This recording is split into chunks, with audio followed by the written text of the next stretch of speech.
കൂട്ടുകാരെ നമസ്കാരം. നമുക്കിന്ന് കൊഞ്ചും ചക്കക്കുരും കൂടി കറി വയ്ക്കാം. നല്ല ഉണക്കക്കൊഞ്ച്, സൂപ്പർ ഉണക്കക്കൊഞ്ച് കിട്ടിയിട്ടുണ്ട്, എടുത്ത് വെച്ചിട്ടുണ്ട്. അതേപോലെ നമ്മുടെ ചക്കക്കുരു അരിഞ്ഞ് റെഡിയാക്കി വെച്ചിട്ടുണ്ട്. ഒരു തക്കാളിയും സവോളയും എടുത്ത് വെച്ചിട്ടുണ്ട്, അത് അരിയാനുള്ളതാണേ. പിന്നെ പുളി വെള്ളത്തിലിട്ടിട്ടുണ്ട്, കുറച്ചൊരു ചെറിയ നെല്ലിക്ക വലുപ്പത്തിലുള്ള പുളി.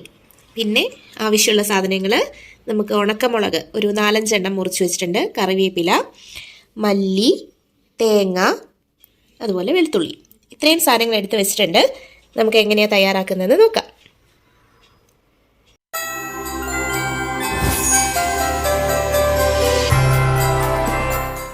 നമുക്ക് ആദ്യം ഈ കൊഞ്ചൊന്ന് ചൂടാക്കിയെടുക്കാം.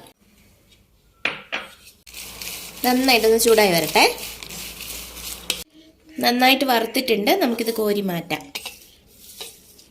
ഇനി നമുക്ക് ഈ സാധനങ്ങളെല്ലാം കൂടി ഒന്ന് വറുത്തെടുക്കാമേ. ആദ്യം മല്ലി ഒന്ന് ചെറുതായിട്ട് ചൂടാക്കിയിട്ട് ബാക്കിയെല്ലാം കൂടി വറുക്കാം. മല്ലി ഒന്ന് ചൂടായിട്ടുണ്ട്, ബാക്കി സാധനങ്ങളും കൂടി ചേർത്ത് വറുത്തെടുക്കാം.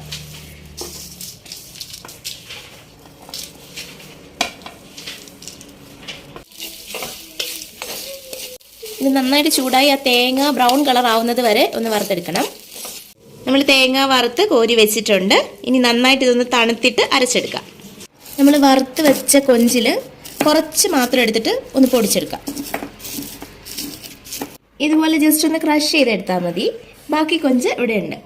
ചട്ടി ചൂടായിട്ടുണ്ട്, ഇതിലേക്ക് എണ്ണ ഒഴിക്കാം. വെളിച്ചെണ്ണ ഉപയോഗിക്കുന്നതാണ് എപ്പോഴും നല്ലത്.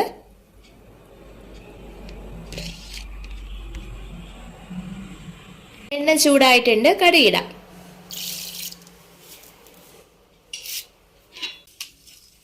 വറ്റൽമുളക് ഇടുന്നുണ്ടേ. നമ്മൾ അരിഞ്ഞു വെച്ച സവോള ഇതിലേക്ക് ഇടുവാണേ. ഇനി ഇതിലേക്ക് നമ്മൾ അരിഞ്ഞു വെച്ച ചക്കക്കുരു ഇടാം. ചക്കക്കുരു ഒന്ന് വഴണ്ടി വരുമ്പോഴത്തേക്കും തക്കാളി ഇടാം. ഇതിപ്പോൾ ഏകദേശം വെന്തിട്ടുണ്ട്. ഇതിലേക്ക് നമ്മൾ അരച്ചു വെച്ചിരിക്കുന്ന അരപ്പ് ചേർക്കാം. ഈ അരപ്പിലേക്ക് നമുക്ക് പുളിവെള്ളം പിഴിഞ്ഞങ്ങ് ഒഴിക്കാം. നമ്മൾ സാധാരണ വെള്ളം ചേർത്താൽ ചിലപ്പോൾ കൂടിപ്പോകാൻ സാധ്യതയുണ്ട്, അതുകൊണ്ടാണ് പുളിവെള്ളം ഇതിലേക്ക് തന്നെ ഒഴിച്ചതേ.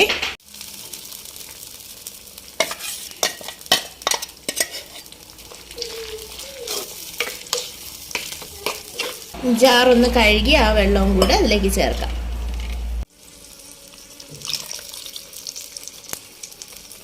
നന്നായിട്ട് മിക്സ് ചെയ്തിട്ടുണ്ട്. ഇനി നമുക്ക് കൊഞ്ച് ഇതിലേക്ക് ചേർക്കാം. ആദ്യം പൊടിച്ചു വെച്ച കൊഞ്ച് ചേർക്കാം.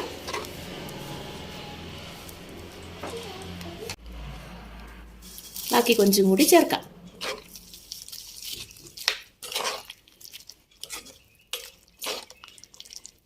ഈ സമയത്ത് നമുക്ക് ആവശ്യത്തിന് ഉപ്പ് ചേർത്ത് കൊടുക്കാം. ഇനി നമുക്കിതൊന്ന് അടച്ചു വെച്ച് വേവിച്ചെടുക്കാം. ഇപ്പം എണ്ണയൊക്കെ തെളിഞ്ഞ് വന്നിട്ടുണ്ട്, അതാണ് ഒരു പരുവം. വാങ്ങുന്നതിന് മുമ്പ് ലാസ്റ്റ് കറിവേപ്പില ഇടാൻ മറക്കരുത്. ഇനി സ്റ്റൗ ഓഫ് ചെയ്യാം. നമ്മുടെ കറി റെഡി ആയിട്ടുണ്ട്. അപ്പോൾ നമ്മുടെ കൊഞ്ച് കറി റെഡി ആയിട്ടുണ്ട്. കൊഞ്ചും ചക്കക്കുരും ഒക്കെ കൂടെ നല്ല ടേസ്റ്റാണ്.